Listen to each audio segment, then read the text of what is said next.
this meeting of Wirral Planning Committee. My name's Stuart Kelly and I'm the chair of the Planning Committee.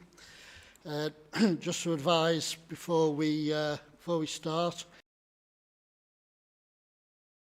the government has now made mask wearing compulsory in many indoor spaces in England, including theatres, which we are now in. It is a reasonable. Masks can be removed where reasonably necessary, such as speaking or singing, no singing or where a medical exemption applies. So that's the current situation so far as mask wearing is concerned.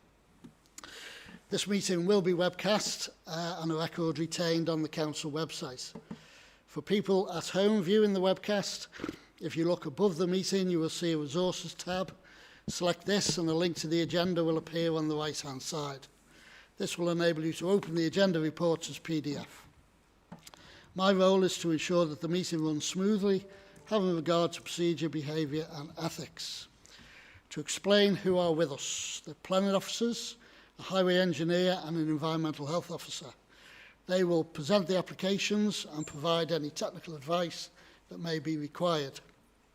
The council solicitor, who will give advice on any procedural or legal matters that may arise. There is also the clerk and IT support. The elected members will consider the applications and collectively make the decisions. Voting will be by show of hands.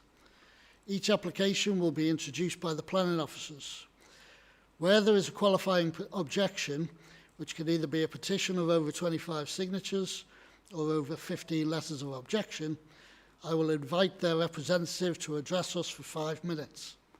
I will then invite the applicant or their agent to address us for 5 minutes. Statutory consultees, local consultees and ward councillors may also address the committee. Once all representations have been made and following any questions of clarification from members, speakers may not participate in any debate that follows within the committee. The application will then be open to debate and discussion by members who will then make a decision on the application. When making decisions, members must have regard to the provisions of the Planning and Compulsory Purchase Act, which requires decision makers to only have regard to material planning considerations. Members must also have regard to local planning policies and to the National Planning Policy Framework and Guidance. The National Framework makes a presumption in favour of sustainable development. Paragraph 11 requires approval of development proposals that accord with an up-to-date development plan without delay, unless the adverse impacts of doing so would significantly and demonstrably outweigh the benefits when assessed against the policies in the framework taken as a whole. It's a matter for each member individually to balance any material considerations and decide what weight to give them. Members must not predetermine any matter which comes to committee for decision. However, it is permissible for members to be predisposed towards a particular outcome with regards to an application, provided they don't make up their minds on how to vote formally before considering the application details, listening to the presentations and the full debate. Members must have listened to the debate and considered all the facts before deciding whether or not to move any motion. If a member is minded to put forward a motion, it is good practice to first seek advice from officers on the wording of a potential motion. Members are reminded to use their microphones when speaking. We'll take the agenda as printed. Apologies. I'm aware of apologies from Councillor Frost, who I understand is self-isolating. Agenda item 1 then is to approve the accuracy of the minutes of our meeting held on the 11th of November 2021. I'll move those minutes. Happy to second, Chair. Thank you. Can those just be agreed formally? Thank you. Agenda item 2, minutes of the Strategic Applications Subcommittee. To approve the accuracy of the minutes of the Strategic Applications Subcommittee held on the 2nd of November 2021. I'll move those minutes. Again, Chair. Happy to second. We just take them as agreed. Thank you. Agenda item 3, Members' Code of Conduct, Declarations of Interest. Members of the committee are asked whether they have any personal or prejudicial interests in connection with any application on the agenda and if so, to declare them and to state the nature of the interest? No. Excellent. Okay, so that brings us to agenda item 4, application of Sandiways, 46 Hoyle Road in Hoylake. Can I ask a planning officer to introduce the report, please? Thank you, Chair. Slide 1, please. Thank you. The application is for the demolition of a 2-storey corner house which is situated on the corner of Mells Parade and Hoyle Road. And in its place is proposed a residential development which will be 8 flats with car parking. The development will take the form of a 2 to 3-storey building. The surrounding area, as you can see from the map, is made up largely of detached and semi-detached properties. The site fronts Mells Parade. The site has a boundary to Mells Parade. Its actual frontage is on Hoyle Road where it takes its access.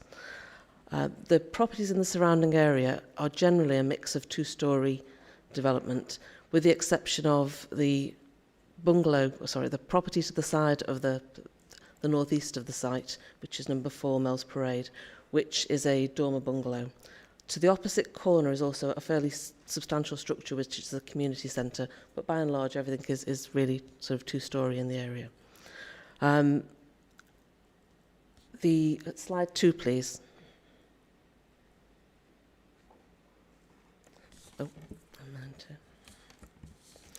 The proposed development takes a fairly linear form. Both the application site property and the dormer bungalow next door have a different building line to most of the promenade. So the current proposal pulls that building further towards Mells Parade, which is more reflecting the other properties to the northeast of the site. It still keeps a similar building line to the properties on Hoyle Road. The design of the property, slide 6, please.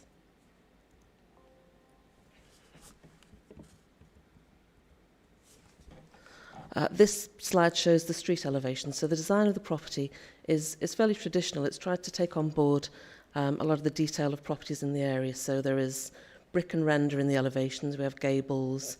We have tile hanging and clay tiles on the roof. So it's tried to sort of copy a lot of the detail of buildings in the area, although there is a wide variety in terms of brick render and the type of detail. There are also dormers on properties in the area, which are both on the Hoyle Road and the Mells Parade elevation of the proposed development. In terms of the scale of the development, the height of the building replicates the height of the buildings on Hoyle Road, so it follows along at the same height. It's about 1 metre higher than the building it replaces on site, and it's about 2 metres higher than the ridge of the bungalow adjacent to it. There is a mix of heights in the area, but by and large it replicates the Hoyle Road elevation, which is where the frontage of the site is. It is a primarily residential area, which means that in principle new residential development is acceptable, providing it satisfies the policy requirements in the unitary development plan. In this case it should be primarily HS4, the residential policy, so any development has to retain the character and amenity of the area. In addition, because the location of this particular site, protection of wildlife is also one of the main policies that we have to address with this application. Slide 2, please. Back to slide 2. So the layout of the building is such that you enter it from Hoyle Road. It has a main entrance, and then there are 3 flats on the first 2 floors, with 2 flats in the upper floor in the roof space. So it's not strictly a 3-storey building. It has its upper floor within the roof of the building to keep the height down. The access to the site for the car parking is split. So you have the existing access from Hoyle Road, which serves 6 parking spaces, and then the remainder, the 10 parking spaces, take access from Mells Parade, which is a new access and runs alongside the access for 4 Mells Parade. Although the development provides 2 spaces per unit, there has been some concern from Highways that this may not provide enough visitor spacing because these are 2-bedroom flats. So the application, if it's to be approved, would be subject to a legal agreement which requires a traffic order on the junction further down the road at Dovedale Road and Hoyle Road to provide parking, to prevent parking at that point. This would resolve any issues or concerns with relation to parking. As the layout of the unit is such that its main elevations face out of the site, so they face towards Mells Parade and Hoyle Road, so all the main windows face in those directions. Where the development is sensitive in terms of where it faces for Mells Parade, the majority of the windows that would face that property are obscurely glazed. Where windows do face that property, they look across the front garden and the driveway of that property from a distance of about 13.5 metres. And at the rear of the site, there is one first and second floor bedroom window right at the back of the site, just above parking space 6. This looks obliquely at any windows that are in the side of number 4, and it's not considered that there is an issue of overlooking or loss of privacy here. In terms of the distance, the main bulk of the building is actually further away from 4 Mells Parade than the existing building. It's almost double the distance for the bulk of the building. The gap between the nearest property on Hoyle Road and the application site has reduced, but that still is over 7 metres and is representative of the distances of buildings in the area. In terms of other issues in relation to this site, the sites adjacent to the foreshore, being on the promenade, were various designated Natura 2000 sites, so all the sort of different ecological sites. So as such, the applications had to be accompanied by an ecological assessment and has been subject to a habitats regulations assessment. This assessment recommends that the development is acceptable subject to mitigation for wildlife and biodiversity. What this means is that it would take the form of a construction environmental management plan, which, if the application is to be approved, will be subject to a condition. This would ensure that when works take place, they do so at a time and in a way that doesn't harm wildlife or biodiversity. In addition, because the site incorporates land which has been in the sand dune and has some important rare plants in part of the front garden of the site, because it will result in the loss of some of that sand dune grassland, they're required to provide off-site compensation. This would also be subject to a Section 106 agreement, a legal agreement, for a sum to be paid to improve biodiversity on other sites within the Wirral, not necessarily designated sites, it can be designated or non-designated. This was on the advice of Natural England, who haven't objected to the application, subject to the conditions and mitigation. On the basis of that information, the application is recommended for approval. There is a qualifying petition chair with this application. Thanks. I'm aware of the petition. Is the petitioner here? If you could come forward, sir.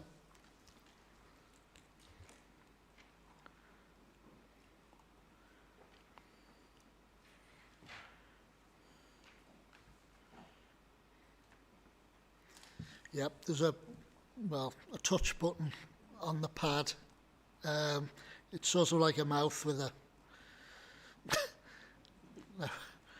Excellent. That's us. I'm afraid I haven't been given your name. If you could introduce yourself first, that would be great. And then you will have 5 minutes to address us on this. Thanks. Thank you very much. May I begin by thanking the Chair and the Committee for the opportunity to speak this evening. My name is Paul Nelson, a Wirral resident for nearly 35 years, living on Hoyle Road for nearly 17 years. I'm speaking on behalf of residents from local roads Dovedale, Avondale, Saxon, Deanshay and Mells Parade. There is a unanimous opposition to the proposed development. I have not encountered anyone in favour. Please consider 2 salient facts. The first concerns the design and the character of the local area. The National Planning Framework states that good design helps make development acceptable to communities. And the Wirral Council's own unitary development plan says that proposals should be of a scale with regard to existing densities, not resulting in detrimental change in the character of the area. Now, unlike North Parade, there is not a single property along the entire length of Mells Parade which is not either a detached or semi-detached dwelling, and that's nearly a mile in length. There are no flats, no apartments, and no commercial properties. The two have distinct residential characteristics. It is wrong, as assumed in the report, to conflate Mells Parade with North Parade. In recognition of this, a restricted covenant was placed on the land at number 46 by your forebears, and this prevents the building of anything other than detached or semi-detached dwelling houses. The second point concerns the impact on residential amenity, especially the privacy of neighbouring properties. The north-east elevation of the scheme shows 21 sets of overlooking windows.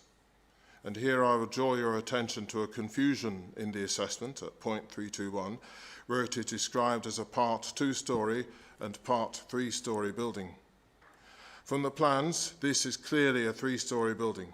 About this, there can be no doubt. It is also plain to all who live in or visit the area that there are no other 3-storey buildings in the neighbourhood. About this also, there can be no doubt. The sheer size and scale of this proposed 3-storey block will blot out the sunlight available to the bungalow next door, leaving it permanently in its shadow. Recent amendments to the plans clearly recognise that there is an issue of privacy here, but these amendments don't go far enough. On the plans, there are overlooking windows at 13, 13.5 and 15 metres distance. These fall short of the recommended minimum 21 metre guidance. Furthermore, I would like to ask the question, has a planning officer visited the owners of any of the most affected properties in the area? Now, to sum up, we as residents are not objecting to the development of number 46, full stop. It is this development to which we object. On behalf of everyone living in the area, I would urge you not to approve this application. There is a very considerable local opposition. The scheme is at variance with national planning law. It conflicts with Wirral Council's own unitary development plan. It also breaches the covenant on the land.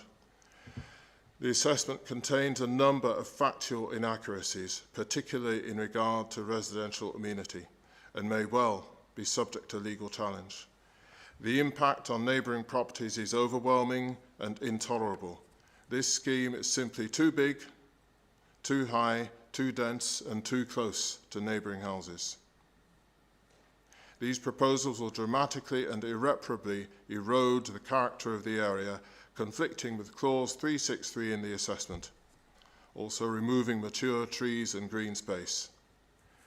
Cumulatively and collectively, these factors will have a detrimental impact on the local area. Thank you. Thanks for that and for keeping in time. I'll just ask if any members of the committee have any questions of clarification on what's been said at this point. No? Okay, excellent. Thank you for your presentation, Mr. Nelson.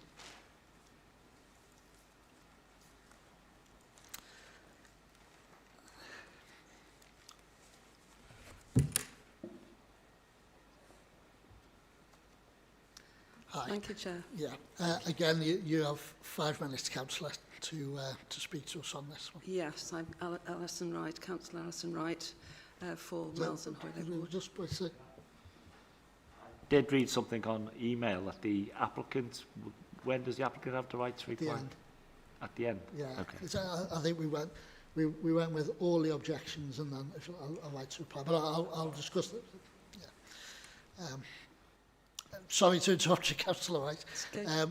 You have 5 minutes. Thank you. Examination of the main pertinent issues in the assessment of the proposal.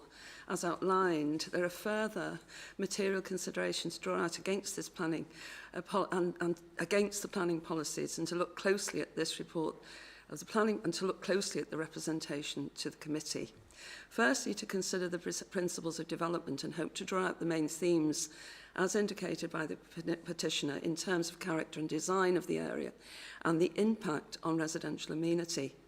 To emphasise the point, there is no single property on the Mells Parade from Hoyle Road to Dove Point and beyond, which is not a semi-detached or detached property. No flats, no apartments, no commercial property along the Mells, and it's certainly very different in character than North Parade.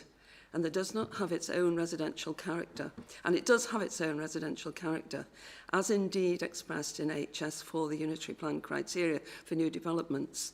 Proposals relate to scale with regard to existing densities and form, not result in a detrimental change. I draw exception to the point made on 3.68 of the committee's report, as conflates the two of the areas of the PROM, and it is indeed misleading. The proposal undermines and indeed erodes that distinct character. Just to mention here paragraph 73 of the National Policy Framework, which requires the authority to have 5-year housing supply plan of land available, currently not in place, but of course there is a local plan on the way in the future going forward. There are planning policies that protect character and buildings within the core planning policies, with the Wirral unitary plan linked with the neighbourhood development plan for Hoylake, but also other policies protect the high level of amenity also. 3.55 of the committee's report states that development is acceptable in this assigned primary residential area. However, as indicated, this development is very different in scale and massing in this location, in an area where there is an abundance of family homes, but also occupied by couples and singles. While recognising the need to family homes and development, the flat occupies most of the site. This particular development occupies most of the site with limited private outdoor space, just offering balconies and patios may not just be at the top of the list for families with a child, and it certainly isn't affordable, which is where the need is greatest. 3.5 is also disputable in terms of the suitability of the site, where it's proposed a demolition of existing character building was constructed in 1900, which was actually, we think, constructed before the community hall. So it's a very significant building in Hoylake. Section 5.5, linked to the Unity Development Policy, HS4, outlines this about special buildings and places. This refers to Hoylake's building environment, and the Edwardian character of building in the town highlights the development of the town as a seaside resort, being very popular destination. The community centre on the corner of Hoyle Road is considered a significant historical building of community significance, building that adds to Hoylake and its special identity. There is a cluster of historical buildings, and it does include the Sandiways. This was built in 1900, we think. Characteristic of the buildings on the buildings there alongside this community building and alongside number 4 Mells Parade, which was also built in the Edwardian era of 1912. A type of villa which is indicative found in Deanshay Road, built when Hoylake was indeed a seaside destination as it is today.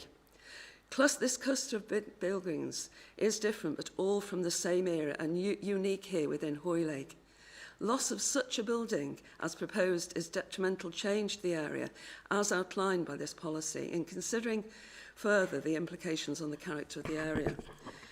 The National Policy Framework 126 looks at the fundamental impact of good design to the importance of the sustainability of any development, but it also refers to better places to live, to work together, and its acceptability to the community. UDP 4 looks at the scale and density and turns to features of the proposed development. 3.6 GRS of the unitary plan There's a need to protect the visual amenity. The removal of 7 trees from the site, placed by low hedging, will not necessarily significantly soft this large development in this location. Presumably, such hedging is suitable planting and is chosen to secure open aspect views out into the coastal location. The building includes car parking slates, seems to cover most of the site, so relative landscaping will relatively be limited. Given the height and density of the building, it must be prominent on the corner plot and will be highly visible to at all angles, challenging even the prominent historical building. Councillor, you're coming really to the end of your 5 minutes. Are you close to...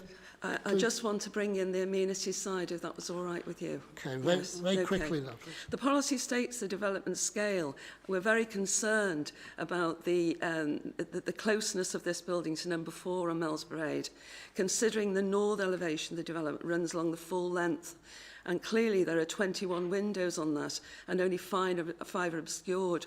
There's one at the end as the L-shaped part of the proposed development, which is well within the 21 habitable feet, and it's within habitable rooms of number 4 and the lounge area of the number 4. The height of the proposed building, 3-foot high masts and light to this building. There's also buildings around, residential buildings in Saxon Road, which have also an advert effect in terms of windows overlooking at the end of the east elevation and proximity to in the agreed distance. There will be car parking spaces nearby and people living nearby will be affected. Number 44 Hoyle Road was also at the rear, is 7.1 metres of the rear of the development, and there's going to be 16 bins planned to be placed within 3.6 metres, all having huge impact on residential amenity. And I feel that the impact that I've described really outweighs the impact, outweighs the benefits. Are you nearly at a conclusion? Because well, I did want to talk about other areas, but it is rather... Well, yeah. I think we've gone for five minutes. Okay. Is the time Thank limit. We really ought to be able to get our points across in 5 minutes. I'll ask if any members have any questions of clarification on what's been said by the member. Okay, we'll leave it there then. Thank you. Thank you very much. Thank you. In terms of the applicant, then, who would be normally speaking with us, received an email earlier today from the applicant, who apologises for not being able to attend in person due to a family illness at the last minute. This has happened obviously before to us, particularly under these current circumstances. They have produced a written presentation for us, and I'll ask the solicitor just to go through the applicant's case for us, and hopefully he'll take 5 minutes as well.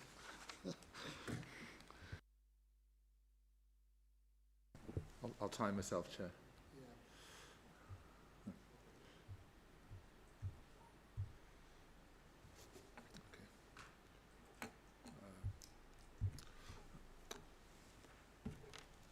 So this is the statement of John Suckley, who is a Blue Coat Estates planning advisor. Blue Oak has worked closely with your officers on this application, and he states that we would like to thank them for their hard work and recommendation for approval. This site is part of a primarily residential area, and the principle of housing development is therefore acceptable in accordance with UDP policy HS4. Blue Oak has fully considered all comments made by your officers, consultancy organisations and the local community. Throughout the planning process, the scheme proposals have been amended where possible to address feedback received. The scheme proposals are acceptable for the following reasons. 1, the Hoylake Vision Neighbourhood Development Plan and Wirral's Housing Density Study acknowledge a need for the redevelopment of large plots within existing settlements at a higher density. The scheme proposals achieve this and will make a positive contribution towards the Council's housing land supply. Blue Oak has responded positively to the pre-application advice received from your officers, resulting in a reduction of the building's footprint scale and mass. The proposed architecture reflects the local vernacular through gables, hips, varying eave lines and exposed spar feet. The materials are also reflective, with red brick, white render, natural clay roof tiles and wire, it says wire windows proposed, W-H-I-R-E. Or is that white? I'm not sure. But it says wire. Anyway, the building has been designed with the appearance of a large single dwelling when viewed from Mel's Parade. The projections along the Hoyle Road frontage reflect the rhythm of development along this street. The position of the building respects the prevailing building line along Hoyle Road and Mel's Parade, and the proposed height has been carefully designed to ensure that the main eaves and ridge heights reflect that of the immediately adjacent number 44 Hoyle Road. The use of roof space and dormers is consistent with the existing dwelling on site and two-storey buildings on North Parade. The development will not have an adverse impact on an adjoining residential amenity. Blue Oak have agreed to select windows being obscure glazed with limited openings to further protect the existing amenity. 33% communal soft landscaping is proposed in accordance with Wirral SPD2, and in addition, all apartments benefit from their own private amenity space. The apartments will add to the housing mix in the area, providing attractive accommodation for young families and right sizes. The apartments exceed the nationally described space standards and have a designated study or home working space with enhanced IT provision. Blue Oak have a proven track record on the Wirral of selling this type of accommodation to local people returning to the area. A policy-compliant level of car parking and cycle spaces will be provided, comprising 16 in-curtilage car parking spaces, equating to 200% provision and 100% cycle spaces in a secure store. Sustainable construction specifications with a fabric-first approach to energy efficiency will be employed to significantly reduce the CO2 emissions when compared to the existing dwelling. This will be topped up with renewables as required to exceed the requirements of the prevailing building regulation requirements. In summary, the proposed development is of high quality design and accords with the Council's development plan and national planning policy. No objections have been raised by any internal or external technical consultee, including MIAS, Highways, Traffic and Transportation, Environmental Protection, World Wildlife and Natural England. He therefore goes on to respectfully request that members grant full planning permission in line with your office's recommendation for approval. Thanks, Lan. Thanks for keeping within time. Okay, before I open it to members, I'll let the solicitor get his breath back before I ask him to comment on the issue of covenants. Just a couple of issues arising from that. Overlooking was mentioned in the presentation by the petitioners. I think I heard that all the windows facing the building on Mel's Parade would be obscurely glazed, and I think I'm also right in saying on the layout that those obscurely glazed windows are communal areas or circulation areas. That they serve as opposed to habitable. Mostly, Chair, yeah, there are some home office seem to be indicated. There was an issue I picked up just about the loss of the trees there and what we're conditioning in terms of trees and the like, and an additional issue about bin storage.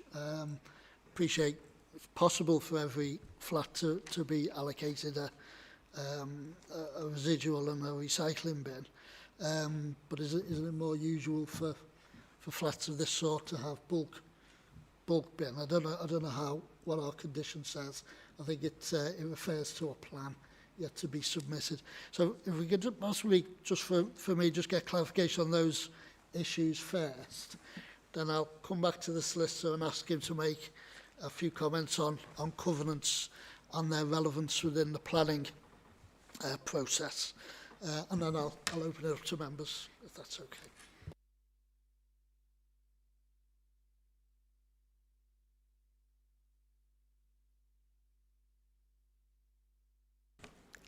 Thank you, Chair.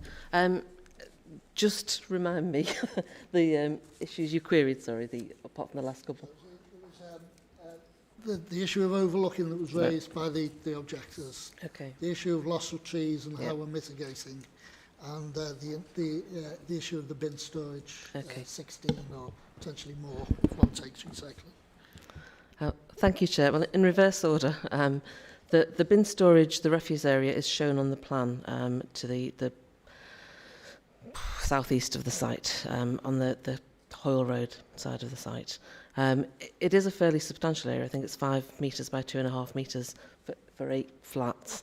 There is, however, a condition requiring that is in place before anything, if the refuse area is in place before any flats are occupied. So it is also linked to a condition as well.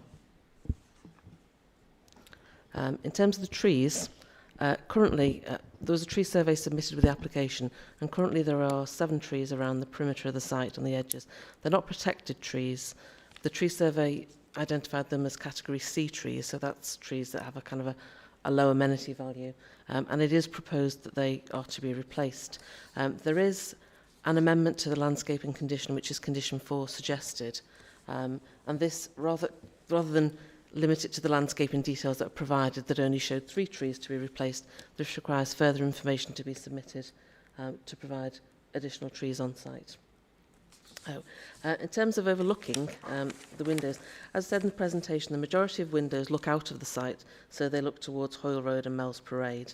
There are windows internally. If we could look at slide 4, please. Right, so this is the first floor plan, and as you can see, there are the top of the plan is the elevation that's facing number 4. Number 4 is a Adorama bungalow. It has a garage, what was a detached garage at the side towards the back of the site that's been converted to residential accommodation, and that in turn has 3 windows along its side facing the application site. One of those is a clear glazed secondary window to a window at the front, and the other is the other 2 are an obscurely glazed door and window.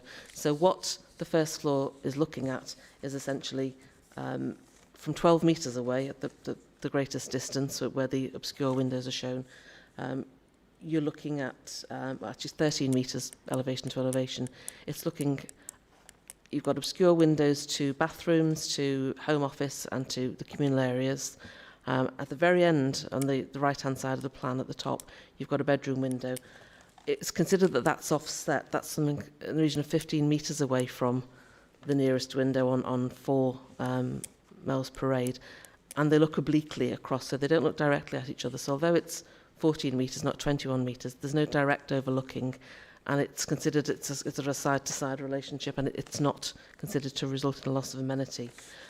Number 4 has further windows along the main part of the building, the side elevation that face the site, and it has 2 bay windows on the front. The wider part of the development towards the front of the site, as you can see on the first floor plan, has at first floor a kitchen window and a living room window, which look again across towards number 4. They don't look at the windows, they look beyond the windows, so they're not lined up with the side windows of number 4. They look across the driveway or to the driveway of number 4 at a distance of about 14 metres. So again, it's not considered that there's an unreasonable intrusion into the amenity of number 4. Again, that if we go to slide 5, the layout is similarly replicated with the obscurely glazed windows facing number 4. Because this is in the roof, the windows at the wider end of the site, just under the word second floor, there are 2 roof lights that serve a bedroom in that part of the site. They're set even further into the site because of they're within the roof space, and they are roof lights. But again, they look across towards the driveway of number 4, the more public part of the site next door, rather than into any windows. So it's considered there's no loss of amenity at that point also. Thanks for that. And finally, sorry, one other like Columbo. The character of the existing house was raised with us. I just wanted to again double check whether there were any protections for the existing house or whether in fact the developer or the owner of the house would be allowed, if you like, to demolish it with only having to give us notice that they intend to demolish it, and this is the way they're going to go about it. Thank you, Chair. Yes, it's not in a conservation area, it's outside the Mells Conservation Area by some distance, and the house is not protected in any way that's on site at the moment, so its demolition would just require a prior approval process, and is something that we would not be able to resist were it to come to us. Okay, thanks for that. I'll open it up to any members. Mr. Comment? Beg your pardon. Thank you. Thank you, Steve. On the issue of covenants on land and the planning process. Thanks. Okay, thank you, Chair. I suppose the short answer is that the restrictive covenants like this aren't relevant to the planning application. The slightly longer answer is that it's a civil matter. There may well be land to which the restrictive covenant relates. It has to, if there's a restrictive covenant, there must be land within the area that's owned by person or persons who have the ability to enforce that particular covenant. And in order for it to be an issue for the developer, they still need to be around. There need to be successors in title around who are able to enforce it. But again, that's entirely a matter for the developer to assess in terms of the development appraisal, and they would then need to consider whether they need to negotiate with the owners, the people with the benefit of the covenant, seek insurance against that ever being taken forward as an action in the courts, or could apply to the first tier tribunal to have it removed. So forgive me, that is the long answer, but the short answer is that for the purpose of this planning application, it's not a material planning consideration. Thank you. Okay, thanks for that. I'll open it up to members now then for questions or comments. Steve? Okay. Yeah, I've looked long and hard at this application because it's a site I'm familiar with, and I guess everyone on the Wirral is familiar with it. It is a significant site, significant for, tourism and all the things associated with the borough. But as we hear, it is not particularly protected. However, it is significant. When I look at the site and sort of travel the natural flow, you tend to either come from the Mells end, but when you come from the top Hoylake end, the one-way system sort of guides you through, and you sort of leave the prom usually through Hoyle Road. So it is significant, but the fact that it is significant and it is almost could be described as a gateway site, then we should be extra careful about design. It would appear that the design will, from the front, look like a large two-storey house. I've heard the debate around 2 and 3 stories, but we know with modern design, modern buildings, 3 stories can often mimic two stories. So my concerns are eased by the frontage. And then obviously as you go down Hoyle Road, the frontage there is less attractive, but not significantly or demonstrably harmful, I would say, to the character of Hoyle Road. I also would like to echo the direction of travel where we're going. There is encouragement with the forthcoming local plan, but even within our own unitary development plan and modern styles of accommodation and housing dictated by national planning guidance to intensify numbers of properties within certain plots, and I think that does make, I know it's only 8 apartments, but it's one house now contributing 8 individual properties to a huge total, which we're being dictated to of around about 12,000 at the current estimates. So my view is that if I lived there, I would be very protective of the area. I really enjoy visiting the area, and I've looked at it from the perspective of, will it demonstrably harm? And I don't believe it will, because mimicking on the other side, albeit whenever it was built, that is a significant property the other side of Hoyle Road, the old school stroke community centre. And I think this sort of, if you like, sort of begins the sort of move down the gateway prospect, because the bungalow is the one that's the odd one out, I'm afraid, because most of the houses further down the front are of a similar frontage or design. It will look new, and sometimes new things enhance or not. My view is that, as you said, Chair, they could demolish it with relative ease. My view is it makes a valuable contribution to the housing numbers. There will be popular properties. Those families will contribute to the local community rather than detract from it. And I think the ecological issues, which are significant in that area, don't want to open another debate, but they have been looked after as well. So my view at this point in time, unless I hear anything to dissuade me where I am at this point, I would be mindful to say this is a reasonable and long, well, not drawn out, but there's been significant interaction between the officers and the developer to come up with something that is acceptable. So, but I never close my mind until I've heard every single part of the debate. Thank you, Chair.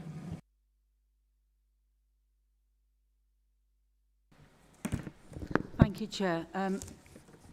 I do understand the residents' concern about the comments that have been made, that it's the first flat development in the area and design. My ward is Heswell Ward, and we've had a lot of houses, substantial houses, that have been demolished and built into flats.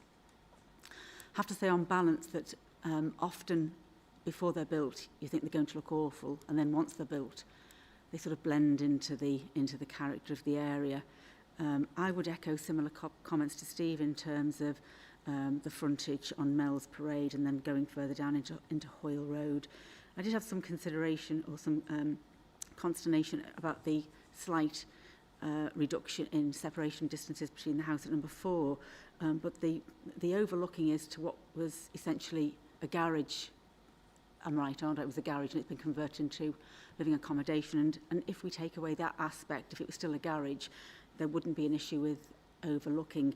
Slight 45-degree angle would be in front of the garage, which is the front of the property, and most people don't tend to use in front of what was originally a garage as a recreation area as such.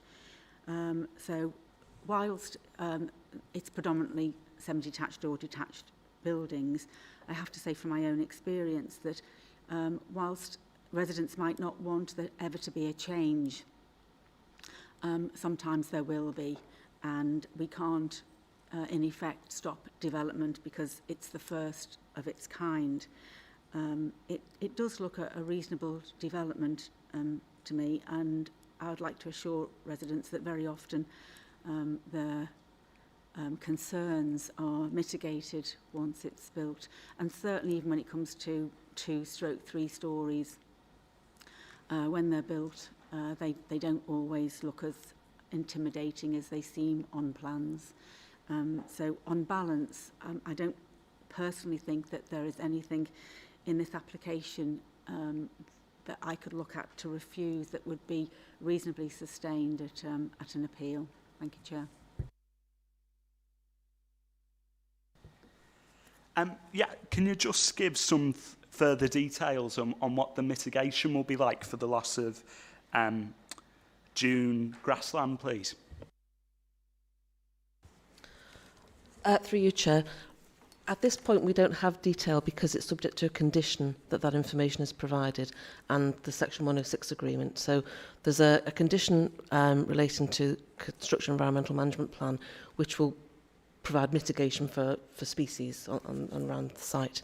In terms of the loss of the sand dune, that will be covered by the legal agreement, and the detail of that would be within the legal agreement, which hasn't yet been decided. That would be subsequent to this application if it were approved.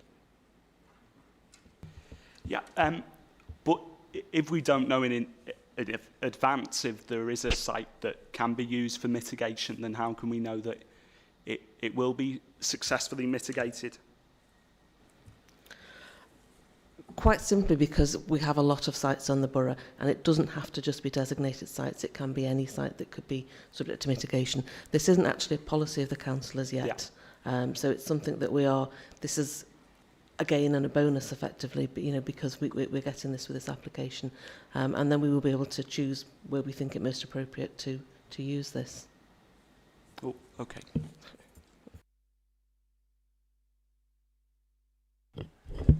Yeah, thank you, Chair. I think, like one or two other people have already commented, I think if I lived in this particular area, I would probably be minded to argue against the application.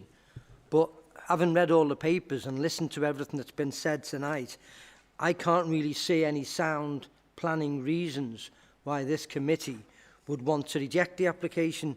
In fact, I'd probably go further and say I'd be concerned that if this committee tonight did reject the application and an appeal came in, I certainly wouldn't feel confident that we'd be able to argue against an appeal. And at the end of the day, I think we have to make our decisions on planning reasons. So at this stage, Chair, unless anybody's going to say anything which is going to persuade me otherwise, at this stage, I'm certainly minded to support the application. Thank you, Chair.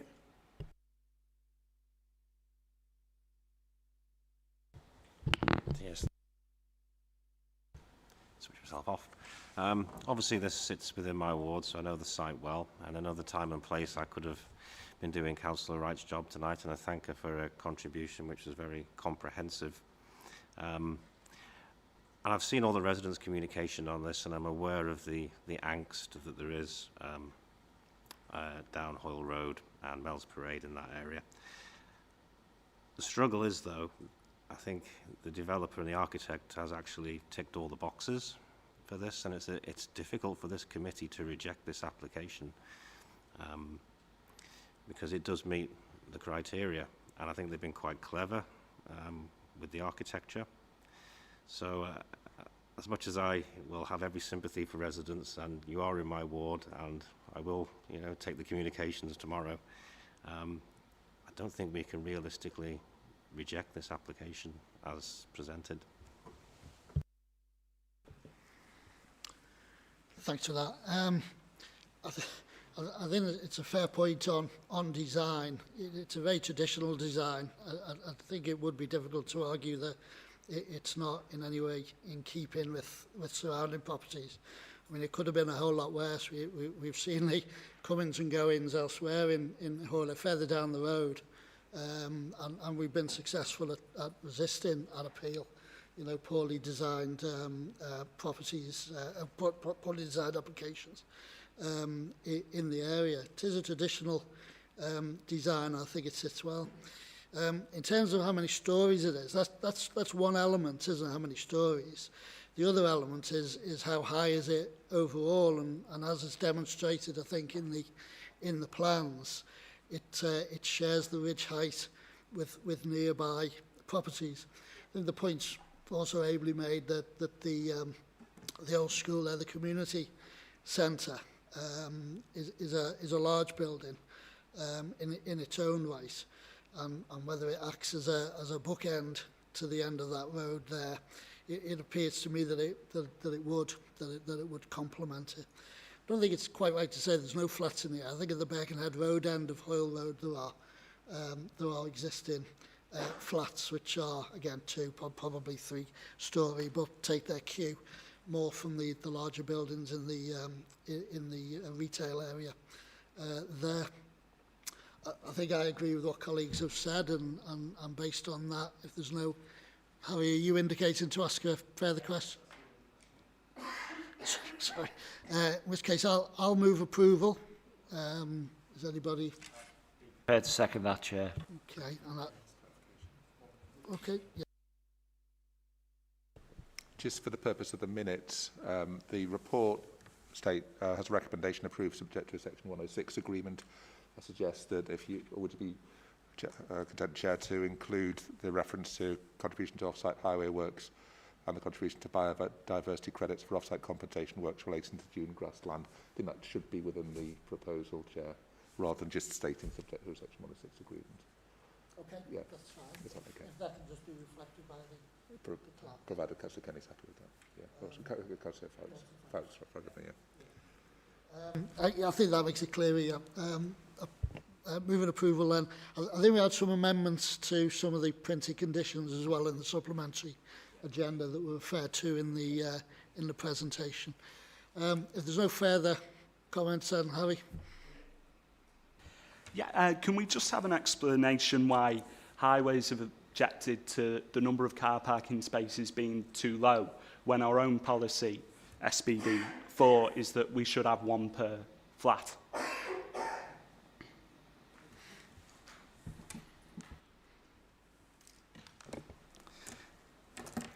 From the information I've got on this, it's basically just a consideration that there might be some visitor parking because the development's aimed at sort of families, if you like. So being aware of that and the nature of the road layout there with Hoyle Road and Dovedale Road being quite a tight junction, it's just been recommended that that junction gets some prohibition of waiting treatment, some double yellow lines, just in case there is some excess parking at certain times, just for the sake of keeping manoeuvring space and visibility display lines sort of adequate at that point.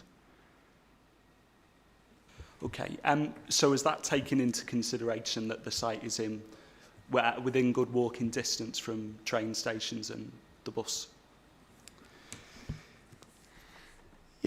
Yeah, I suppose it is. Once again, it's sort of, from the information I've got, it sort of is in sort of adequate sort of distance from both, you know, the railway line and also bus services. Thank you.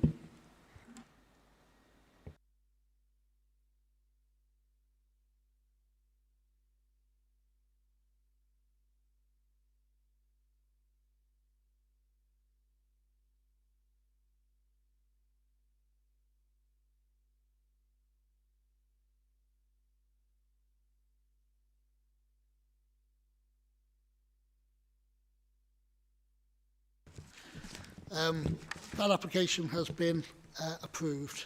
Thank everyone for their presentations. If we can move on now then to agenda item 5, which is the application at 11 Caldey Road, West Kirby. If I can ask the planning officer to introduce their report, please. If we can just pause. Has he just gone for a comfort break? Yeah, we should just break. Or he didn't declare an interest, did he? So, I think take that as a request for a couple of minutes. okay. Yeah, we'll just have a shot at you. If he misses the presentation, you can't really. Oh, no, yeah.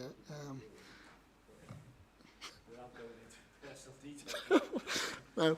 Okay, we'll begin when the council returns. Then we'll just take a short break. Yeah.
No, that's fair enough.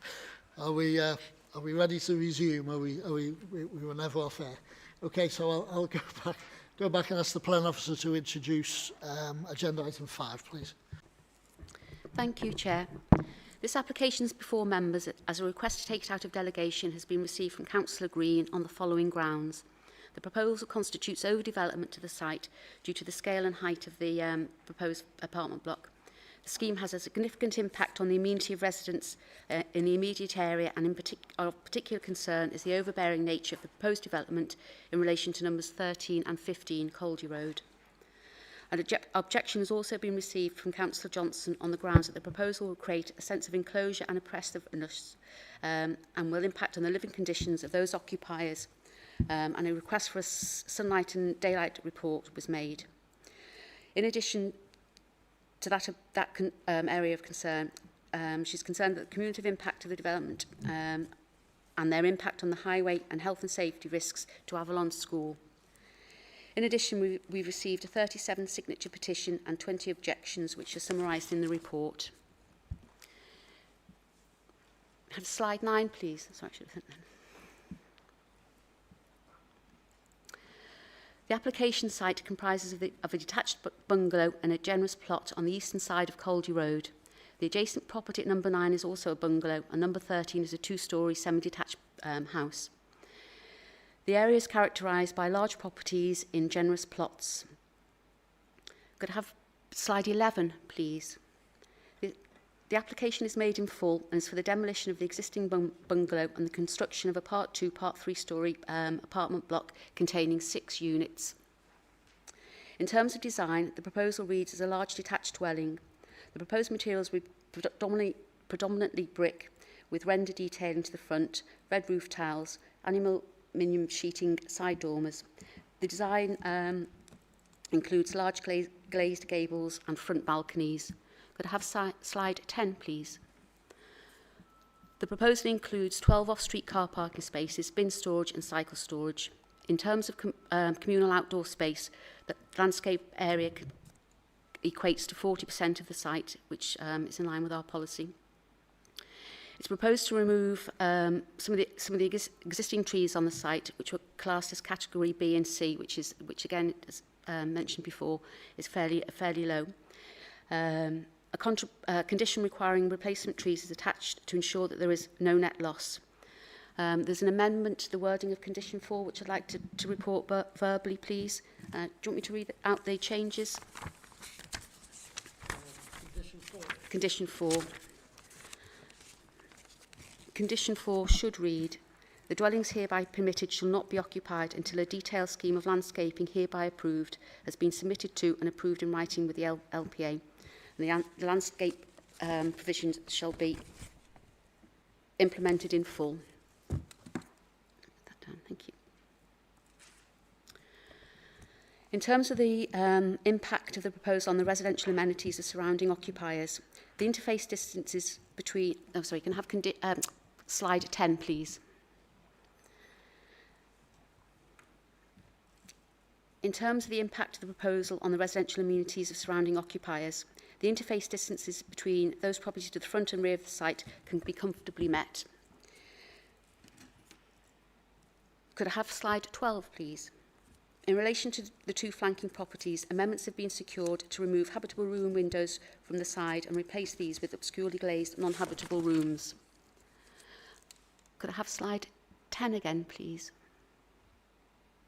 Further amendments were sought in light of concerns regarding the impact of sunlight and daylight overshadowing particularly on number 9. The depth of the side elevation has been reduced by 2.7 metres above ground floor level. In relation to highway and transport objections, these concern highway safety and congestion and parking. The proposed car parking provision complies with SPD 4. It's considered that the traffic generated by this proposal is at low level and the additional traffic generated will not impact on the highway network. In terms of ecology, MEAS have confirmed that proposals are unlikely to harm the designated site. The scheme is small scale, and for these reasons, the proposed scheme is considered to be acceptable and is recommended for approval subject to the conditions attached to this report on those in the addendum and the verbal changes given to condition 4. Thank you. Okay, I'm aware of a petition. Is it Mary Rees? If you'd like to come forward.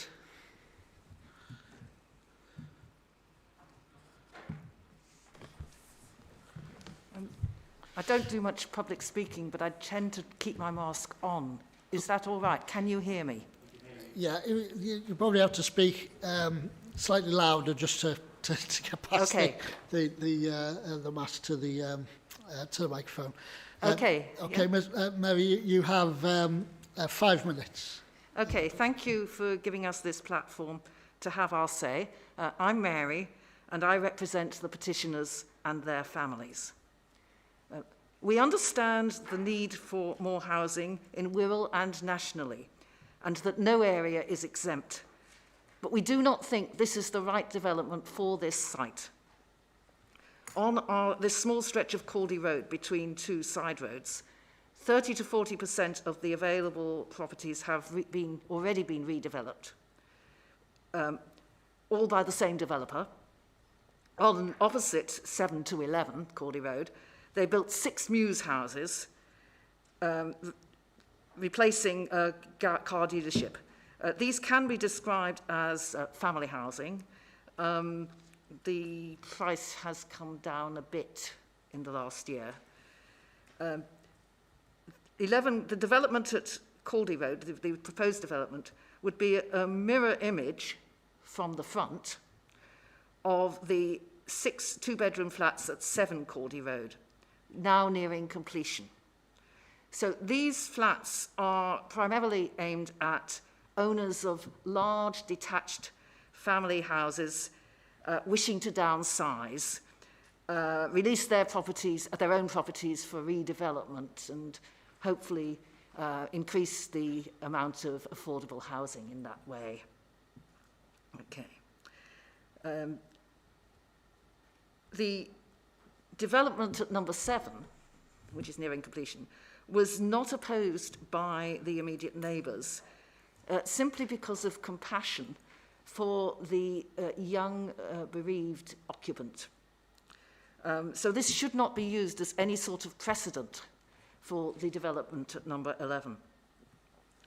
A principal concern of all the petitioners is traffic congestion. We're between 2 schools and a popular pub restaurant is nearby. So traffic is almost gridlocked at peak times and very busy the rest of the time. Cars are parked on the pavements, so it's single lane all the time now, which means traffic is polluting the area with noise and fumes, which is clearly a health and safety issue, as is the parents taking children to school in the middle of this, and those with pushchairs, prams and wheelchairs unable to get past the cars and delivery vans and having to take the chance of crossing the busy road. The new blocks at 7 and 11, if built, will have 12 parking spaces for the 6 apartments. When these are all occupied, evenings especially, any guests will have to park on the road. This is already the case with the mews dwellings, of which only half are currently occupied. It might be that the traffic modelling for consecutive developments, taking place rather close together, is done separately with no modelling for the cumulative effect. It's going to get worse. Okay. So significant loss of light will affect all neighbouring properties. I'm one. 9 Caldey Road, home of Peter Robin, is by far the worst affected. The development at 7 Caldey Road towers over number 9, but that's to the north. So the effect of the block on number 11 on the south side would be much worse. It would, as Peter has said in his written statements, be like living in a canyon. His kitchen extension and the garden in front of that would be permanently in shadow. Now, after a site visit by Planning Officer Jermaine Brown in November, the developers were apparently asked to modify their plans in order to satisfy the minimum legal daylight requirement. And so for the windows of 9 and 13 Caldey Road. Mary, you have a minute left. Further revision and possibly scrutiny by planning might be desired, in particular regarding the flat roof on the truncated back corners. The results of the latest daylight assessment should be published with accurate plans. And the sunlight and daylight report uploaded on the 8th of December contains no analysis, no technical analysis. So the annual probable sunlight hours test mentioned there should also be done and published before the approval of any planning application for this site. The validation checklist suggests that sunlight should have been assessed. We are confident that the kitchen windows of number 9 would score 0. Nobody could live in this development, live in number 9 if this development goes ahead. I'll leave the trees to Jenny. Okay. Okay. If you could just remain just for 1 second, I'll just ask if anyone has any questions that they'd like to ask of the petitioner at this stage. Paul. Yes, thank you, Chair, and thank you for your presentation. Could I just ask you, you make reference to it in this document that you've left for us, thank you for that, and you made reference to it in your speech. The asking prices have deteriorated, has dipped a little bit. Are you on about? Yeah. Are you on about in the area all the prices? No, of the Mews. Of the Mews. Can I ask how you feel that that's relevant? I was just trying to make the point that they're not affordable, I suppose. Okay, thank you.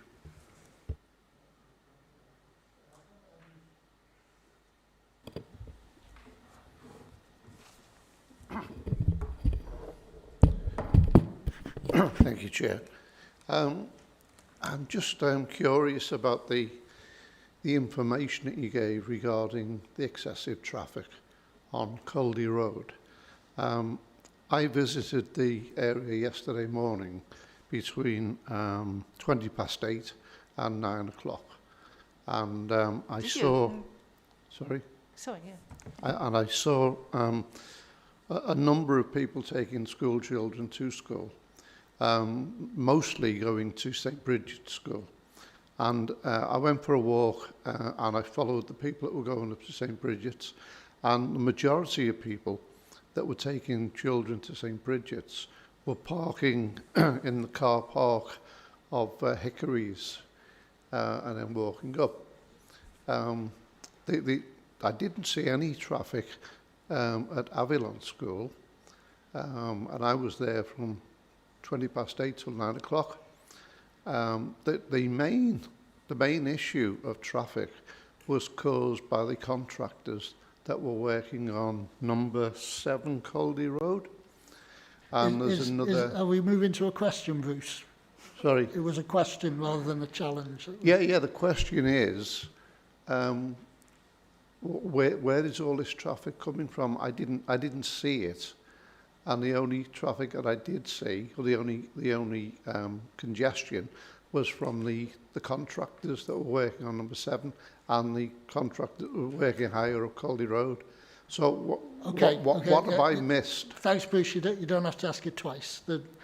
Yeah, okay. Comment on the traffic. So it is very congested. It is definitely single lane. You have to wait for traffic on the contractor's side. The point is that this is going to be. We have at the moment nobody in number 7. That's 6 dwellings. So it's not just contractors. The Avalon School, they park up Mount Road to some degree because there are yellow lines at various points. So there is contractors' traffic. Number 7, I suppose people will be starting to move in. In the next, well, certainly by the summer. It's jolly nearly finished now. The Muse houses, they are not fully occupied yet. So, I mean, one of my points was that each of these developments is modelled separately. It is pretty bad. I mean, you often have to wait quite a while to get out into Caldey Road. Okay, we'll leave that there. And if you want to explore traffic, we can always bring the engineer in. You can always bring the engineer in later if you want to. Bye. Yeah, thank you, Chair. I believe through you, Chair, the petitioner actually stated that no one could live at number 9 if this application goes ahead. Can you clarify exactly what you mean by that nobody could live there? So he would be living without any sun at all. I'm pretty sure that's the case. Without any sun at all on the back of his house. And currently, it's pretty nice. I mean, the sun,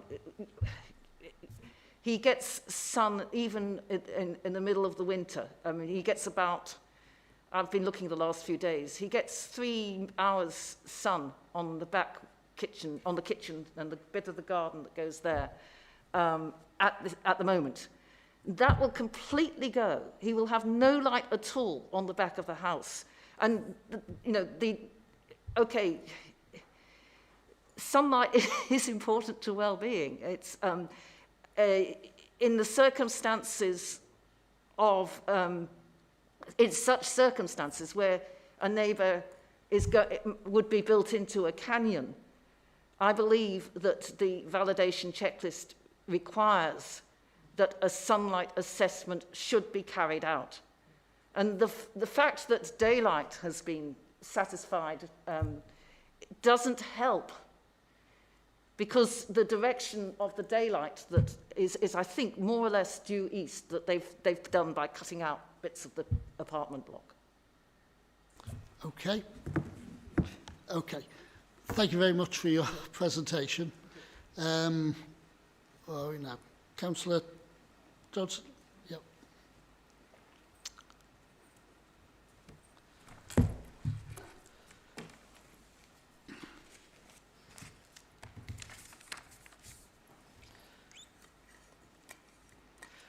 Okay, you now have 5 minutes. Thank you, Chair. Justice.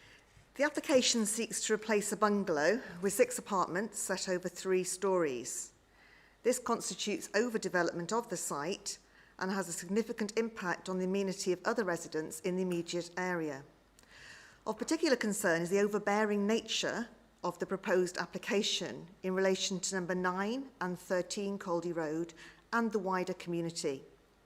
This cumulative development will impact on light, street scene, highways and local health and safety. The proposal is not of a scale that relates well to surrounding property, in particular to existing densities, in accordance with HS4 requirements. It would result in a detrimental change to the character of the area, thus not adhering to HS4. I'll seek to range my objections within key parameters. Canyoning effect. Have you stood in the garden of number 9? If so, you'll be very aware of the canyoning effect, the sense of enclosure and oppression that number 11 Caldey Road would create. The impact on neighbours' living conditions would be immense. Additionally, the oppressive nature of the development when viewed from the rear garden of number 13, which benefits from a smaller rear garden than adjacent properties along Caldey Road, is evident. I've stood in that garden too. Lack of neighbourliness. It is contested that the objections raised by third parties, including the adjacent properties of 9 and 13, regarding impacts on their living conditions, regarding sunlight and daylight, loss of privacy, views and outlook, have not been duly considered. Loss of daylight and sunlight is a particular concern. The Designing for Self-Contained Flats and Conversion SPD states development should not result in a significant loss of privacy, daylight or sunlight for neighbouring properties, nor be visually overbearing or dominant when viewed from adjoining property. Concerns are raised by neighbours in relation to this loss of sunlight and daylight to neighbouring habitable rooms. The revised proposals do not safeguard the living conditions and residential amenity of neighbouring occupiers in accordance with policy HS4. In fact, there will be a detrimental impact for the local neighbours. Has there been a full technical daylight and sunlight assessment, as this seems to be missing? And is the 45-degree rule being adhered to in the revised plans?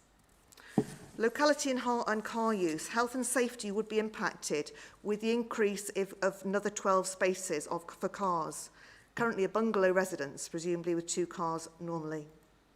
In an area of 2 infant/junior schools, namely St Bridget's and Avalon, health and safety and the cumulative impact of traffic on the locality is a concern. Trees. The existing trees on the site are extensive. They include a beech tree, category B, and 7 category C trees. This is a site of abundant ecology. All trees on the site are to be removed as part of the development proposals. We're advised that a replacement tree condition is required to ensure there's no net loss of trees on the site in accordance with Wirral's Tree Strategy 2020-30. However, we need to consider that, quoting from the Woodland Trust, the UK's trees and woods are a valuable carbon store, as are the soils on which they stand. Natural England comments, the greenhouse gas budget is complex. They recognise the carbon sequestration potential.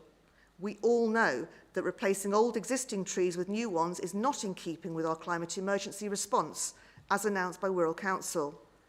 Furthermore, the loss of light, number 5, has resulted in the current degradation of large trees already due to their new loss of light due to number 7. I've been to number 5. I stood in the garden and I've seen those large trees as they are currently dying due to loss of light. Site visit. To truly understand the lack of neighbourliness of this proposed development, I recommended a site visit. In ordinary times, you've all got on a bus and you've gone there together and you've been able to see this site. If you've done so, then you'll have some understanding of what I'm talking about. If not, then I would suggest that you listen to the words of Mary and the residents and myself who have done this. I visited one morning at 8:30. You have a minute left. Perfect. I've timed it perfectly, it's fine. I visited one morning at 8:30, thus observing the poor access, high volume of traffic and general health and safety issues relating to the nearby schools.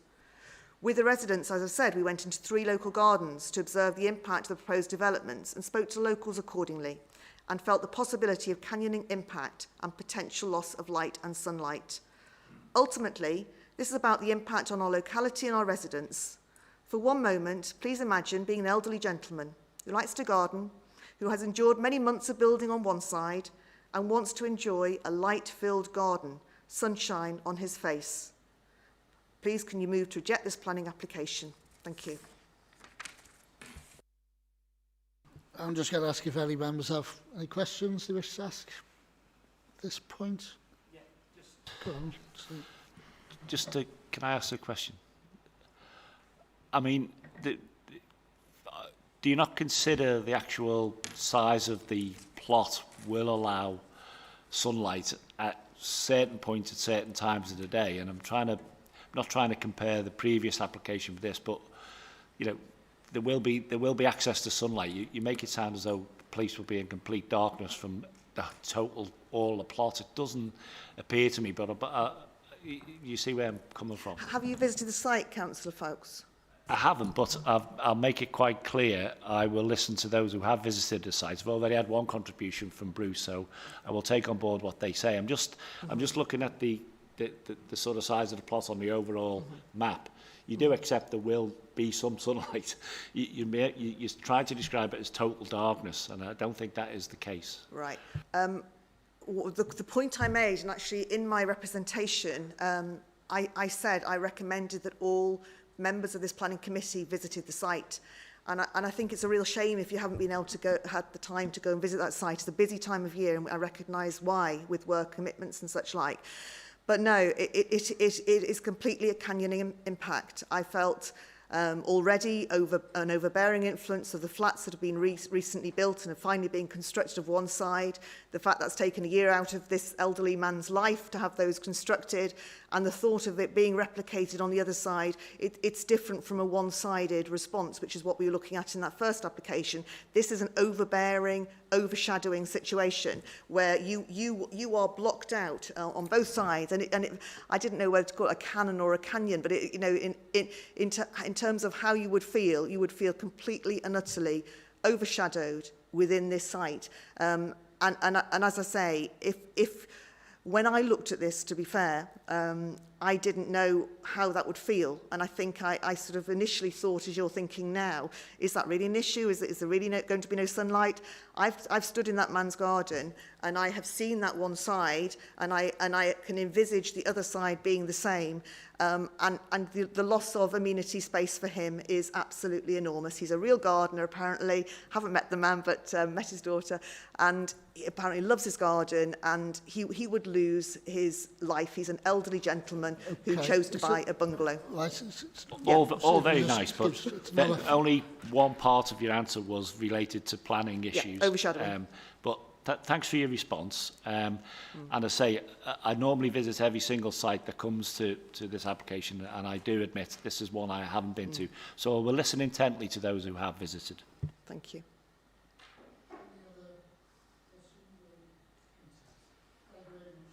Thank you. Now then, as it goes, the applicant is the same person who so the email that was sent earlier today apologising that he's not able to present his application in person due to family illness still stands. However, they have done a written presentation which I'll ask the solicitor to read into the record. Yeah, so thank you, Chair. As the Chair stated, this is again a statement from John Suckley of Blue Oak Estates, planning advisor, and he states that Blue Oak has worked closely with the Council's officers on this application, and he would like to thank them for their hard work and recommendation for approval. The site is part of a primarily residential area, and the principle of housing development is therefore acceptable in accordance with UDP policy HS4. Blue Oak has considered all comments made by your officers, consultancy organisations and the local community. Throughout the planning process, the scheme proposals have been amended where possible to address feedback received. The scheme proposals are acceptable for the following reasons. One, the Wirral housing density study acknowledges a need for the redevelopment of large plots within existing settlements at a higher density. The scheme proposals achieve this and will make a positive contribution towards the Council's housing land supply. Two, the design of the proposed development is similar to that approved by the Council in May 2020 and now nearing completion at number 7 Caldey Road.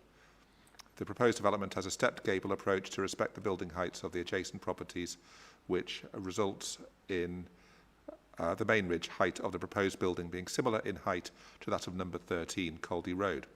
Furthermore, the proposed new building eaves line adjoining number 9 Caldey Road accords with its ridge height, which a strategy agreed previously during the discussion. I think I should say which is a strategy agreed previously during the discussion regarding the approved scheme at number 7 Caldey Road. 3, the prescribed interface distance between the proposed building and the existing properties are met or exceeded, particularly when accounting for level changes. 4, the proposed building has been amended during the application process to further respect the amenity of existing adjacent properties. The changes include A, the habitable room windows have been omitted along the side walls, with those that remain now being obscure glazed. B, the rear of the building has been set back at first and second floor levels to take built form out of the 45-degree angle from number 9 Caldey Road habitable rooms window in particular. C, GIA chartered surveyors have undertaken daylight and sunlight analysis of the impact of proposed development on number 5 Caldey Road. GIA concluded that with reference to the BRE guidelines and the 45-degree rule, there is unlikely to be a detrimental impact on number 5 Caldey Road's daylight and sunlight. D, GIA have also undertaken shadowing analysis that showed that on the prescribed dates under the BRE guidelines on March 21 and June 2021, that impact on shadowing from the new building would be limited to the morning of March 21st with no impact in the afternoon. I'll get the next page, just a minute. There would be no impact on shadowing from the new building on June 21st. Number 5, 40% communal soft landscaping is proposed in accordance with Wirral SPD2. And in addition, all apartments benefit from their own private amenities space. 6, a policy-compliant level of car parking and cycle spaces will be provided, comprising 12 in-curtilage car parking spaces, equating to 200% provision and 100% cycle spaces in a secure store. 7, the apartments will add to the housing mix in the area, providing attractive accommodation for young families and right sizes. The apartments exceed the notionally described space standards and have a designated study or home working space with enhanced IT provision. In summary, the proposed development is of high quality design and accords with the Council's development plan and national planning policy. No objections have been raised by any internal or external technical consultee, including highways, traffic and transportation, environmental protection and MIAS. It's therefore respectfully requested that members grant full planning permission in line with your office's recommendation for approval. Thank you, Chair. Okay, so we're obviously not able to question No, that's fine. the developer on that. So we have, yeah. So we have the on sunlight. We seem to have the suggestion from the developer that it is enjoys the warm glow of sunlight every day of the year. And from the objectors, it's pitch darkness. I'm sure the truth lies somewhere in between. I'm sure. Open to members. Open to members. Shall I take Kath first then? I suppose. Thank you, Chair. If the developer had been here, I would have asked a couple of questions. There are 2 issues that I have. One is on the daylight and the D-ray angle for sunlight. If you look at the slides that we've been sent with the existing and the proposed 45-degree angle, then the difference between existing and proposed is quite dramatic, except as the developer says, on the 21st of June. But the 21st of June is the summer solstice, and it's the longest day of the year. And in the Northern Hemisphere, you wouldn't expect any shadowing anywhere of any property when the sun is overhead. So it's a little bit disingenuous, I think, for the developer to say that on the 21st of June it won't be overshadowed. The rest of the year it obviously will be, and if you look at the slides, it's quite considerable. And it is in the back garden, and that's where I think you would have most of your amenity space compared to the previous application where the degree wasn't as damaging and it was in the front and it had been a garage. The other issue for me is that on the separation distances, because on the plan, other than the windows at the front, which are clear glass, all the other windows at the side are obscured. Now, they may be considered secondary, but the dining area, the kitchen and office can't read it actually, sort of rest room or study, they're all opaque glass. And I always suspect that when developers put opaque glass in windows that I think are habitable, they might be considered secondary to some people, but your dining room, your kitchen and a snug is not, in my view, a secondary one. So I find it, again, disingenuous that the application comes here with windows that are obscured. So the only window in those apartments that are normal glazed are the ones at the front. Everything going back in is obscured glass. And so could you confirm what the actual separation distances are? Because the developer stated in his comments to the committee that all separation distances are met. And if they are met, why would you need to put obscured glass in? Thanks. Thank you, through you, Chair. The clear glazed windows are at the front and the rear. The interface distances for those are 33 metres from the rear windows to the nearest property at the back. the clearly glazed windows at the front, the apartment block is set back by 23 metres, so I think it's another 23 metres to the properties at the front, so they meet the interface distances. The side windows, we don't have interface distances for, because they're side to side, so it's front window or rear window to window. These have been obscurely glazed. They're secondary windows, because if you go to slide 17, I think it's all open plan. So the dining room, sitting room area has large double windows at the front. The kitchen window is considered to be room, so that's got an obscurely glazed window, but the bedrooms at the back are all clear.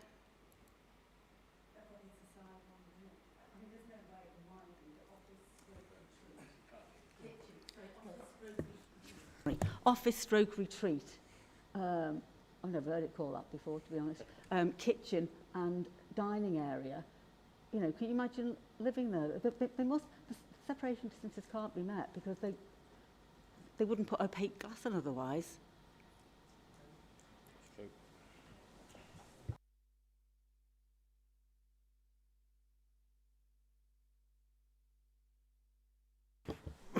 Thank you, Chair. Yeah, I just wanted to pick up on what I said earlier. Even though I was apprehensive about the amount of traffic that was using the road when I visited, I do agree with the other comments regarding the development at number 7, which is pretty much complete. I would say probably 80–90% complete. And when you stand on the opposite side of the road and look at the distance between number 7 and number 9 and the application site number 11, you can clearly see the difference in height and the overshadowing that will occur. And if you consider that you're going to have the same thing on the opposite side of the bungalow, it will I would call it a funnel, to be honest with you, more so than a cannoning effect. And it does concern me that I certainly wouldn't want to live there with 2-3-story buildings either side of me. And you know, I personally think that it should be rejected on the grounds. And I also take up Kathy's point on the obscured glass, that we seem to be using obscured glass more and more now, and it does seem to circumvent the planning regulations. It seems to be a way around it to do away with separation distances that don't seem to be met. Thank you. Thank you, Chair. Tonight seems to be a tale of two applications to me.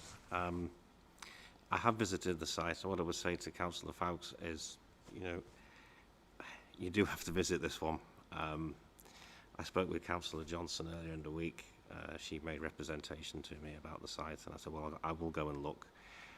And when you see it, I think this proposal is going to look, I think the word is, and it's not a planning term, ridiculous is the term, the word I would use, because you're going to have a bungalow, as Bruce said, with 2 3-story buildings either side.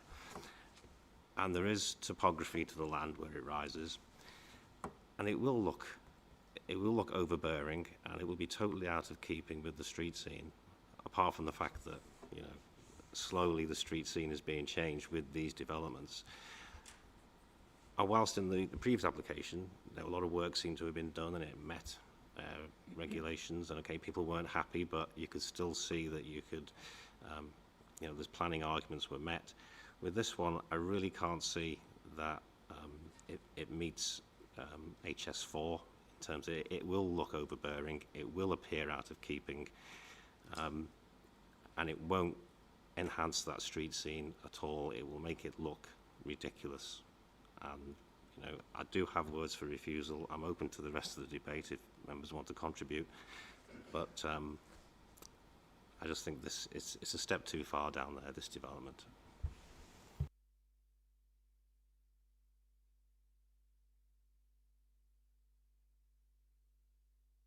Sorry?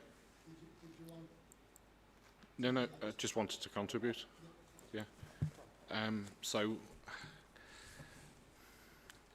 I mean, we've got the local plan coming forward. We've got developers who are being turned down left, right and centre for spurious reasons, in my opinion, that in the past, for different reasons and spurious ones. And we're just going to be scaring away developers. We're supposed to be putting forward a plan that avoids us building on the green belt, and yet, you know, we continue to go down this route of it's not in keeping with the area, the roof doesn't look right. The reality is, if this was in my ward, there'd be no objections. There'd be no objection to it. Probably wouldn't have even appeared here. You know, so I do find it quite offensive, and I'm sure that many of my residents would find it quite offensive when these kind of objections come in just because it's not in keeping with the area and making reference to house prices and things like that. We need to get our act in order if we want to avoid building on the green belt, and I don't see there being a problem. As I say, if this was proposed in Seacombe, nobody, not even the residents, would be objecting to this, never mind members on this committee. It would be a quarter of the size and double the occupants, and still it'd get passed. So, from my opinion, I will be supporting this tonight because I've not heard any arguments to justify turning it down. Yeah, clearly sticking entirely to planning and material issues, and I take on board everyone who's been to the site, and it may have characteristics that can lead to overbearing, and overbearing is a material consideration. However, if I was mindful to back that, I would be very frightened to back that as a reason for refusal, because it's almost saying that, well, the argument's been put forward that a certain property is entitled to 24-hour, well, you know, as much sunlight as possible and no overshadowing at all. I can think of hundreds of thousands of properties that have at some point in their daytime an area that is not in sunlight and is in shade during the summer. And I'm really worried about setting a precedent here that we will have to give if we give it to the people who live in this road, you know, unlimited sunshine as a basis, which seems to be the basis of the argument for a refusal, then we have to give it to everyone. So, you know, it's not where you live or who you are or what you are. It's about the consideration, and I need some factual evidence from the planning of professionals of what is considered reasonable daylight stroke sunlight.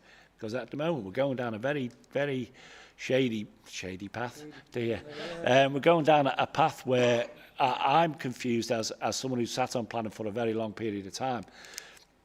There is nothing I've read in planning law that entitles you to to full sunshine, full stop. These are large plots. There will be parts of that garden at certain parts of the day will have full sunshine. And what I have to do in my garden, if I want a bit of sunshine, I move round.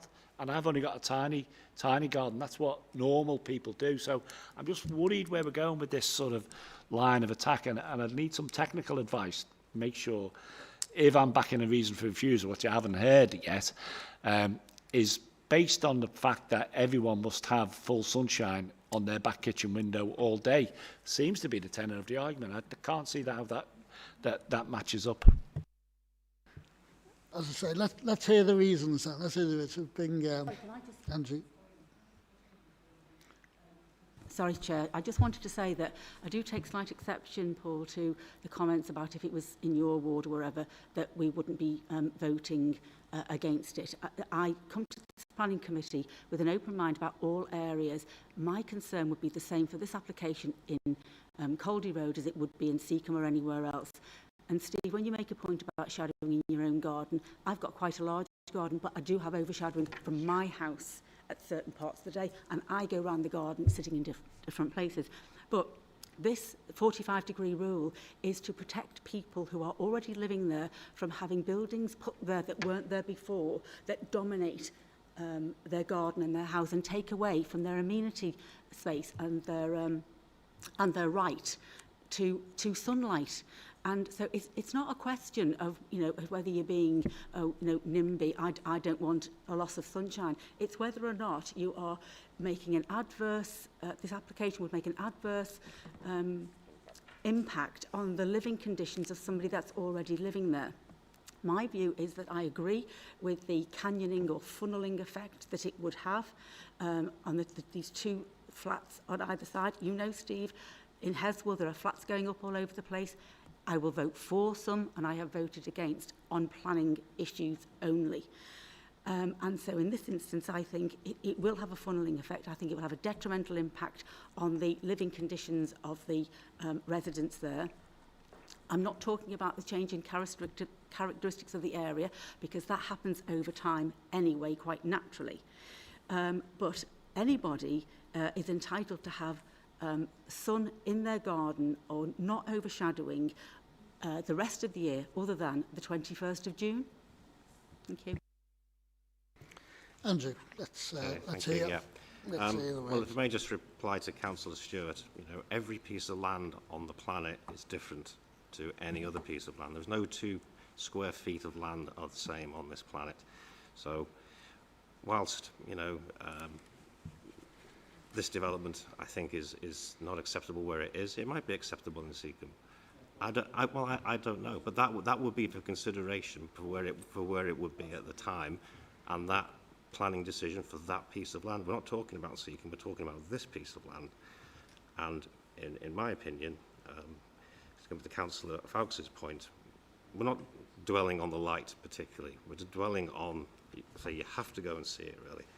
We're dwelling on the proposed, I'll give you the words, it's easier. The proposed development, due to its scale, height and siting within the plot, will result in an overbearing form of development and create a poor outlook for the occupiers of the adjacent dwelling at number 9 Caldey Road. For these reasons, the local planning authority considers that the proposal is detrimental to the residential amenities that these occupiers could reasonably expect to enjoy. And the reason being, the proposal is contrary to the advice contained within HS4 of the Wirral Unitary Development Plan and the principles of the National Planning Policy Framework. Okay. We'll just see if that's seconded. Is that okay? Seconded. Kelly. Well, I'll. Yeah. If I have, yeah, and I am glad you've phrased that in the way you have. I did visit the site, and I parked in. I think it was Mount Road. At the top of the hill. Parking was a premium, as Bruce pointed out. There was a lot of contractor parking in the area. And I walked down and was able to look across the back of the 2 bungalows that are currently there to where the new development was. So I was able to picture in my own mind where the new block of flats would go and how it would look as a mirror image. And then I went round to the front to see how it would look from the front. There's a couple of issues been raised. I just want to pick up the relevance, I think, of some of them. Design hasn't been particularly discussed. It is a contemporary design. However, it wouldn't in any way be out of character to the general area. There's a mix of designs in the area. Caldey Court, for example, and the new houses have been referred to. In terms of the traffic movements, I appreciate entirely what local residents are saying about school traffic, and it's an issue everywhere. I've only got to go to the bottom of my road to see the school traffic in the early morning associated with a primary school close to me. If I had the answer to that, I'd be a very wealthy man indeed. I'm not persuaded, and I wasn't sure that Bruce was persuaded, that the cumulative impact of that, and there's figures in the report, so I'm not going to ask the engineer to come back on it, but I don't. My judgment would be that the addition of 6 extra flats in the area would be making a material difference. And I say that from a planning point of view because the guidance is incredibly clear on traffic impact, and it has to be severe. And this is national guidelines. So when they're talking about severe, they're talking about worse than it currently is in London, not as it is as it is here. And anyone who's driven in London, even walked in London, know how severe it currently is. We're nowhere near severe in my view, and the addition of the traffic would not, in my view, be a material ground for refusal. We've been addressed on the issue of obscure glass a number of times at this committee. Whether it's something designers are building in, I don't know. The issue is an important one in terms of if that's the only source of light into your room. That isn't the case here. The front of these buildings are sheet glass. There's a similar design one in my ward, and it's the open plan, and the front of it is glass, and the light will just flood in at certain times of day. So they are very much secondary windows. I'd heard said previously, well, if you subdivided the dining room away from the main room, moved away from open plan, then you'd be sitting in the dark. But that's a decision for you. The designer has designed it in such a way that the principal light source through the main windows will be sufficient, and the rest of it is secondary in nature. I don't want to get into an argument, so I'm not going to get into arguments. I would just reassure colleagues that I approach all applications on their merits, regardless of the ward that they are located, and I approach this one in the same way. A lot of talk about sunlight and the right to light, and it is right. My garden is in perpetual shade because of a council tree, and actually I enjoy it that way. Quite like it with the tree. I don't want to sit in the blazing sunlight. We've heard representations on whether we'll be in complete darkness, and we've heard representations that at midsummer day it will be bathed in sunlight. Looking at the plan and looking at the layout, there is no doubt that at certain times of year there will be patches of darkness or shade within the garden. But I had observed that that wasn't the overshadowing wasn't the main reason being put forward for the reason for refusal. And this, I think, is my issue with it. The rear area, it's an amenity area of the bungalow, will be completely boxed in, either side, by two mirror image designs. We can see that from the elevations that have been put up. We can see the existing one to the north. It's mentioned in the report, so I'm going to mention this, although we should every application on its own merits. The residents of number 9 did not object to the flats to the north. They made comment, but the comment is described on our website as neutral. So obviously just maybe some comments, may even a bit about obscure glass. I don't know. We don't see them in that much detail. Clearly, being to the north, it will have very little impact. And being to the north, it is also on the other side of outbuildings associated with that bungalow in any event. The new building, however, will create, in my view, two large brick structures either side of the amenity area. So whilst the sun is up here and moving around, and there will be sunlight to be had and shade to be had, which will be new for the occupants, it is nevertheless going to be, in my view,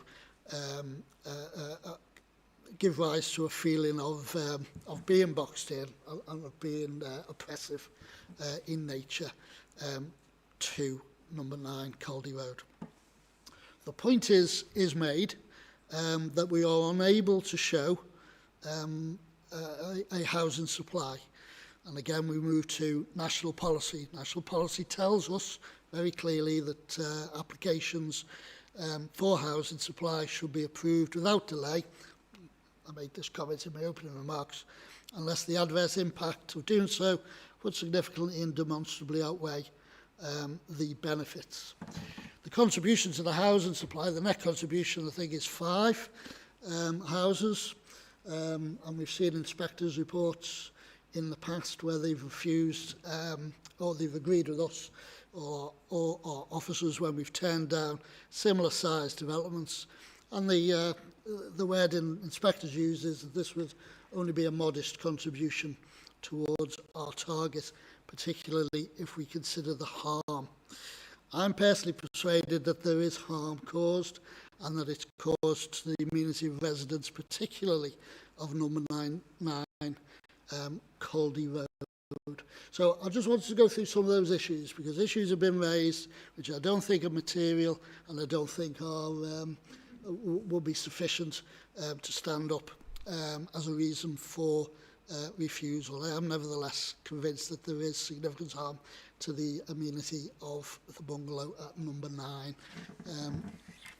So, having said that, I'll be supporting the reason for refusal. So, having said that, thrown all of those things on the page, on the table, any other members wish to make further comments before we vote? I will take, Chair, I will take note of those and yourself who have visited the site. I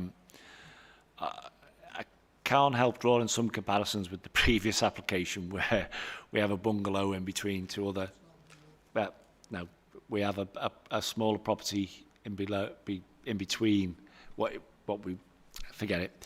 What we granted before was effectively a house in between, a bungalow between two larger houses. That was effectively it. However, if the overbearing effect is considerable, I would be mindful to support it. When we write these reasons for refusal, they are very much borderline. My inner feeling is that we possibly will lose this on appeal, but my instinct is to go and take on board what people have said from the site visit as an individual and everyone on the thing. But I do really have great concerns that to the public, to the people at large, we are developing or walking into a two-tier planning system where someone can demand more sunlight than someone else, and I ain't going to stand for that as long as I've got a breath in my body. I'm going to make sure, because the intensification to protect the green belt isn't just going to happen in Birkenhead or Seacombe or Wallasey. The intensification will have to happen in areas like this because the numbers are so immense. So just be aware that we ain't going to sit back and be trampled into the ground by applications like this. I am getting rather emotional about it because I do begin to feel that there's a two-tier system developing. But on this particular occasion, I'm minded to support the reasons for refusal, given the site visits and my taking on board what people say, and always coming in with an open mind. But just be fair that there's emotions are running high when you see applications like this. I have to totally disagree with your comments there, Steve. That it's not a two-tier planning system at all. It may be on your side if that's what you think, but it's certainly not where I'm standing. I have never, ever come to this planning application thinking there was a two-tier planning system, and I don't vote in that way one single iota, ever. And you know that I don't, Steve, and I just noticed that you were eyeballing me most of the time there, so I'm sorry, I don't agree with your comments. Okay. Oh, I thought you were going to start arguing. It must be Christmas. Okay, excellent. Is this on the motion? If it sounds like a duck and walks like a duck, it's a duck. Whoa. I knew it's too good to be true. I don't want to get into arguments. Everyone's entitled to their opinion. I've said what I've said about my voting habits, and other members have said. I will. I can't think of another example of two large buildings in such close proximity to an amenity space. I'm happy if other members want to put examples in front of me for me to consider. I'll certainly look at that. Okay, well, that'll be the end of the meeting when we've done that, Steve. So we can argue about it next year. Are we content then to move to the vote? Okay, excellent, thank you. Voting will be for, against or abstaining on the motion to refuse.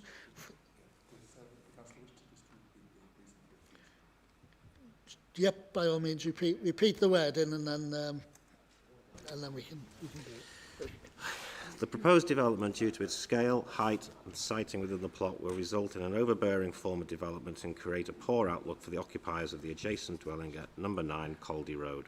For these reasons, the local planning authority considers that the proposal is detrimental to the residential amenities that these occupiers could reasonably expect to enjoy.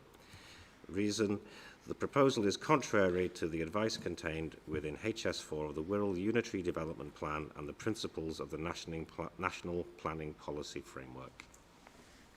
Okay, thanks for that. So, voting will be for, against or abstaining on a motion to refuse. See those in favour of refusal, please.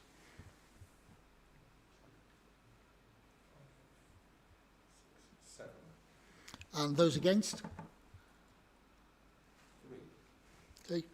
Members of the public, that application has been refused. That brings us to the end of that item and this meeting. Brings us to the end of our meetings for this calendar year. I got boosted today, so I want to tell our viewer. If you haven't already been boosted, get boosted. And if I may wish members, our viewer and officers, members of the public, a Merry Christmas and a Happy New Year. And we'll resume in January.